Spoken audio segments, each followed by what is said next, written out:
Good morning everyone. My name is Sushil Chaudhary and welcome to my channel Super Commerce Group Classes. आज देखिए दोस्तों, हम लोग जो है आज एक टॉपिक डिस्कस कर रहे हैं, थ्योरी ऑफ डिमांड। अब देखिए इस थ्योरी ऑफ डिमांड के अंदर सबसे पहली चीज तो हम ये डिस्कस करेंगे कि हमारे जो कंटेंट है वो क्या क्या है, हमें क्या क्या पढ़ना है। तो उसमें देखिए अगर आप कंटेंट को चेक करें तो कंटेंट में हमारे जो है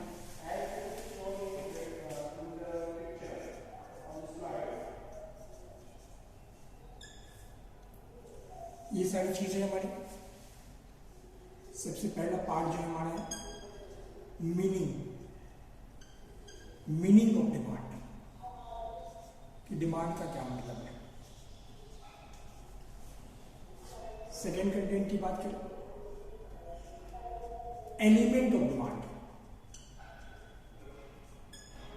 डिमांड के जो एलिमेंट है वो क्या क्या है हमारे।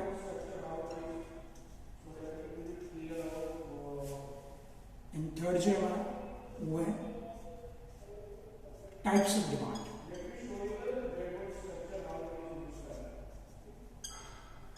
डिमांड कितने टाइप्स के हमारे। फिर उसके बाद हमारा है डिमांड शेड्यूल, डिमांड शेड्यूल क्या होती है हमारी। फिर होता है हमारा डिमांड कर्व, जो हमारा डिमांड कर्व होता है वो क्या होता है। फिर उसके बाद हम लोग अगले कंटेंट की बात करेंगे, फैक्टर अफेक्टिंग डिमांड,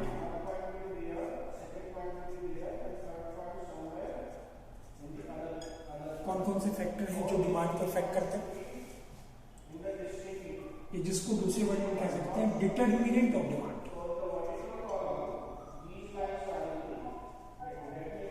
कौन कौन से फैक्टर रेस्पॉन्सिबल है डिमांड को डिसाइड करने के लिए। फिर उसके बाद अगला कंटेंट है law of demand,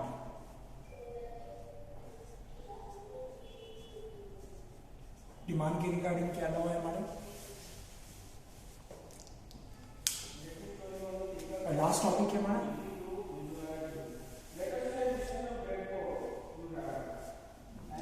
change in quantity demand and change in demand.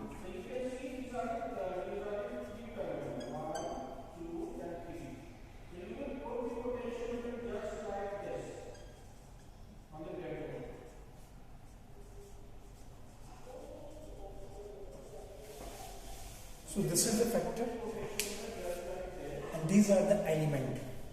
यानी सबसे पहला पार्ट हम डिस्कस करेंगे कि जो डिमांड है उसकी मीनिंग क्या है। फिर उसके बाद जो है हमारा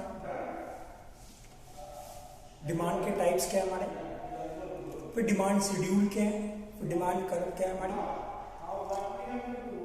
फिर बेसिकली कौन कौन से फैक्टर हैं जो डिमांड को इफेक्ट करते हैं। फिर लॉ ऑफ डिमांड क्या है हमारा। फिर उसके बाद last topic change in quantity demand and change in demand. So these are the factor. अब ईच एंड एवरी कंटेंट को डिस्कस करते हैं सेपरेटली। अभी ये सबसे पहला जो कंटेंट है हमारा वो है मीनिंग ऑफ डिमांड।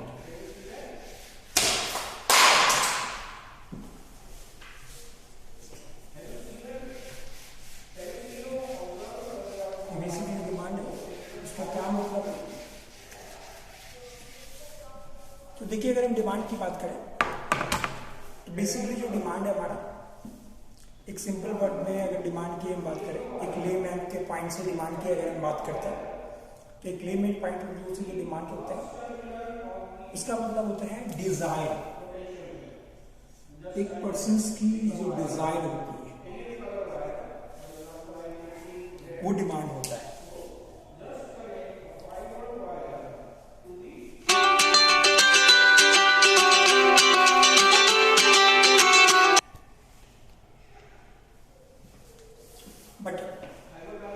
हम डिजायर से किसी की भी रिसोर्स डिजायर कभी भी फुलफिल नहीं कर सकते बिना रिसोर्स के। So we should have the resource also. मैं कहता हूँ कि अभी मेरे माइंड में बहुत सारे डिजायर है, कि we should have the BMW, we should have the Ferrari, but इस डिजायर से मैं डिमांड नहीं कर सकता.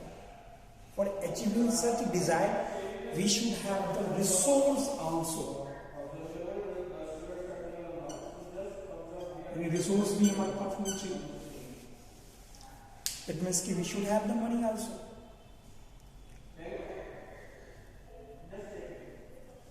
बट एक पर्सन की हम बात कर रहे हैं जिनके दिल में बहुत सारे डिजायर्स हैं, जेब में पैसे भी हैं बहुत सारे,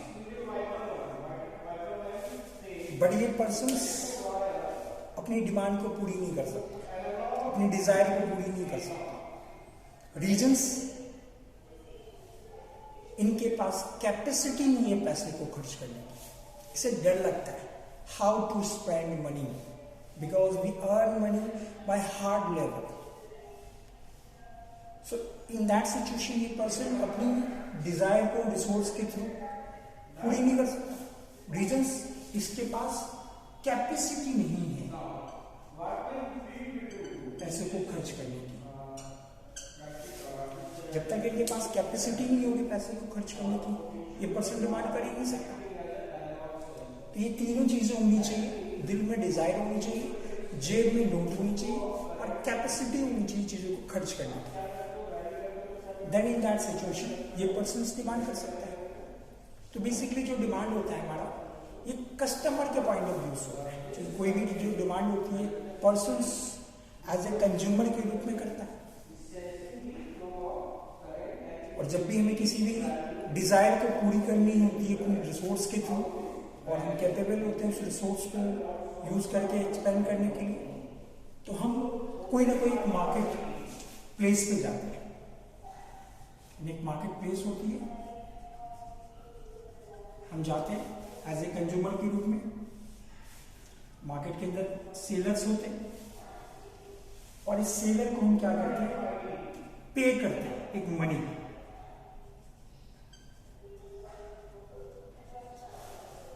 और ये सेलर हमें जो है एक गुड्स की सर्टेन क्वांटिटी, सपोज हम कह रहे हैं 100 unit of goods at the rate of ₹10, ये हमें सेल करता है और बदले में हम 1000 रुपीज इसे पे करते हैं. और एक टाइम पीरियड भी होती है मार्केट के अंदर, और टाइम टू टाइम जो होती है मार्केट के अंदर प्राइसिंग चेंज होती है हमारी.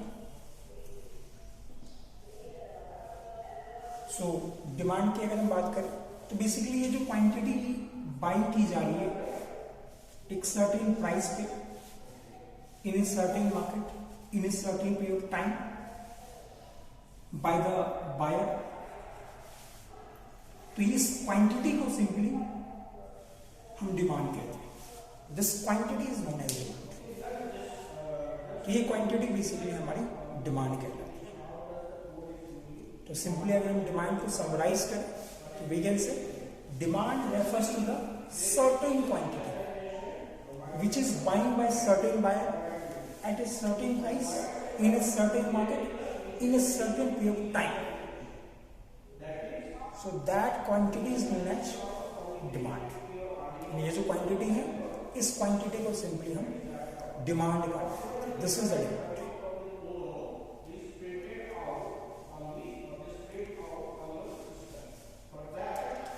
तो ये बेसिकली हमारी जो डिमांड है इसकी मीनिंग पार्ट होगी. This is the meaning of demand.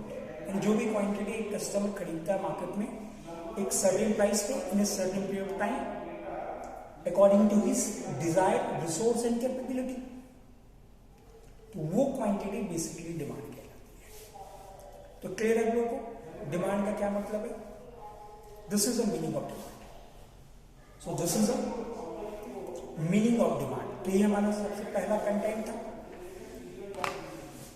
अब मीनिंग के बाद हम दूसरे कंटेंट पे आते हैं और हमारा जो सेकंड कंटेंट है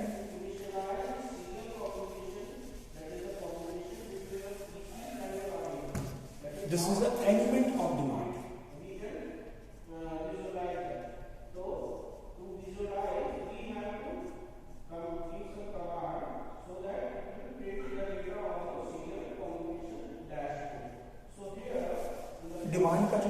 एलिमेंट है वो क्या क्या है, यानी किसी भी चीज की डिमांड होने के लिए कौन कौन से एलिमेंट का होना जरूरी है, डिमांड में कौन कौन सी चीजें दिखेंगी, that will be element. So when we talk regarding the element of demand, आप यहाँ देख सकते हैं कौन कौन सी चीजें हमारी डिमांड के एलिमेंट में मौजूद है. देखिए सबसे पहले देखिए desire. Person should have the desire, then he will go for demand. अगर आपकी डिजायर ही नहीं है तो आप क्यों डिमांड करोगे? जब तक एक दिल में डिजायर क्रिएट नहीं होगी, you can't demand. So first of all, first element is the demand. Second जो एलिमेंट है, this is a resource. It means we should have the money in the pocket.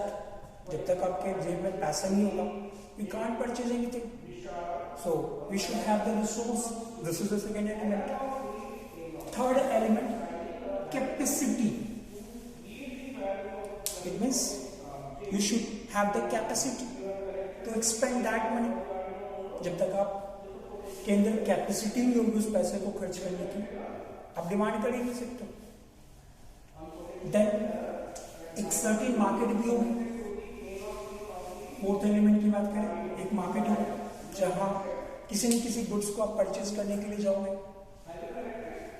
एक सर्टेन क्वांटिटी होगी हमारी जो आप एक डिमांड में करोगे, और क्वांटिटी जो परचेज होती है वो बेसिकली प्राइस के ऊपर डिपेंड करता है. तो एक सर्टेन प्राइस भी होगी. मार्केट में जब क्या होता है, किसी भी प्रोडक्ट की प्राइसिंग जो होती है अगर कम होती है तो हम डिमांड उसकी ज़्यादा करते हैं, और अगर प्राइसिंग ज़्यादा होती है तो हम डिमांड कम करते हैं. फिर इसमें एक गुड्स एंड सर्विस इन्वॉल्व होगा किसी भी डिमांड के अंदर जो हम परचेज करेंगे. फिर हमारी एक बायर होगा इसमें, क्योंकि डिमांडिंग जो की जाएगी बायर के थ्रू की जाएगी. So there should be a buyer.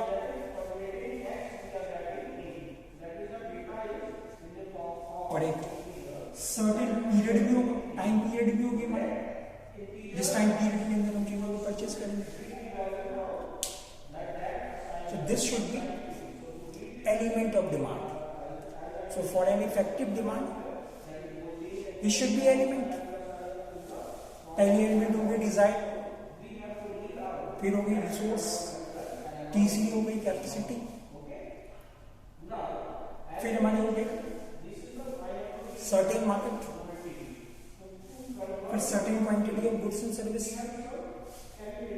Certain price, certain period time.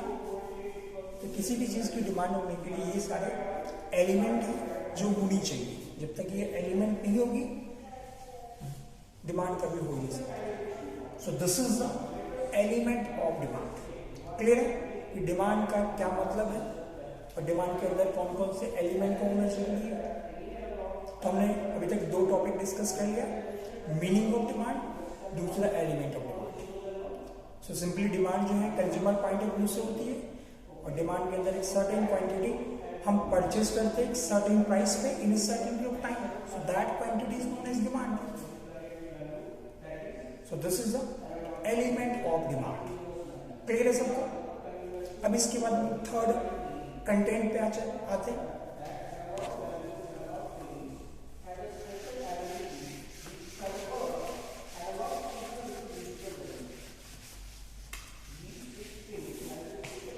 Next content हमारा क्या है?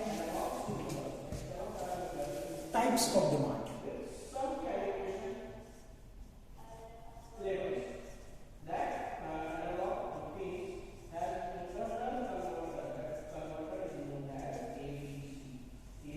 जो डिमांड होता है वो कितने टाइप्स की होती है? तो अगर हम डिमांड के टाइप्स की बात करें तो बेसिकली जो डिमांड है वो दो टाइप का होता है.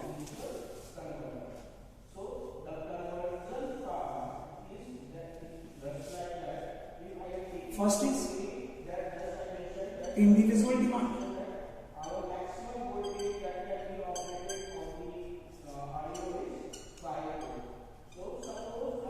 And second is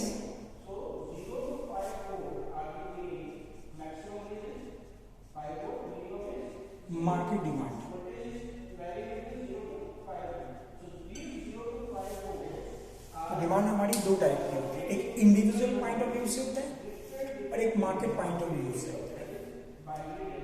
अब अगर हम इंडिविजुअल पॉइंट ऑफ व्यू से बात करें, नाम से पता चल रहा है इंडिविजुअल डिमांड।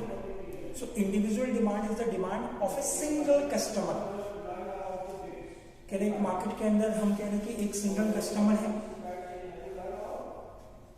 मिस्टर एक्स, और जब हम कह रहे हैं कि मिस्टर एक्स जब प्राइस 10 रुपीज होती है, तो इस केस में मिस्टर एक्स 100 यूनिट की डिमांड करता है प्राइस 10 के ऊपर, और जब प्राइस 5 होती है तो डिमांड उसकी 200 हो जाती है, और जब प्राइस 20 होता है तो इस केस में डिमांड 50 यूनिट हो जाती है।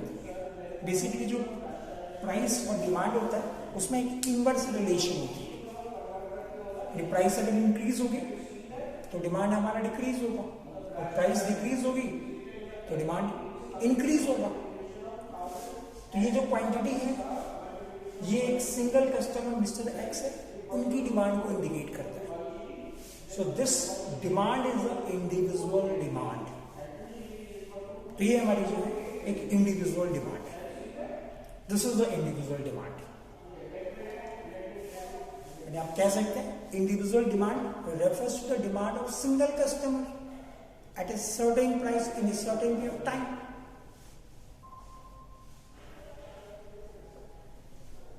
तो ये हमारी इंडिविजुअल डिमांड है। फिर इंडिविजुअल डिमांड के बाद नेक्स्ट हमारी आती है मार्केट डिमांड। कि जो मार्केट डिमांड होती है क्या होती है? अब देखिए अगर हम मार्केट डिमांड की बात करें तो एक मार्केट के अंदर हम जानते हैं कि बहुत सारे कस्टमर्स होते हैं। सो इन दैट सिचुएशन उन सारे कस्टमर्स की डिमांड को जब हम सम अप करेंगे और फिर जो डिमांड डिराइव होगा this will be market demand. For example हम कह रहे हैं कि एक मार्केट के अंदर जो है अलग अलग बहुत सारे कस्टमर हैं, जैसे कस्टमर एक्स है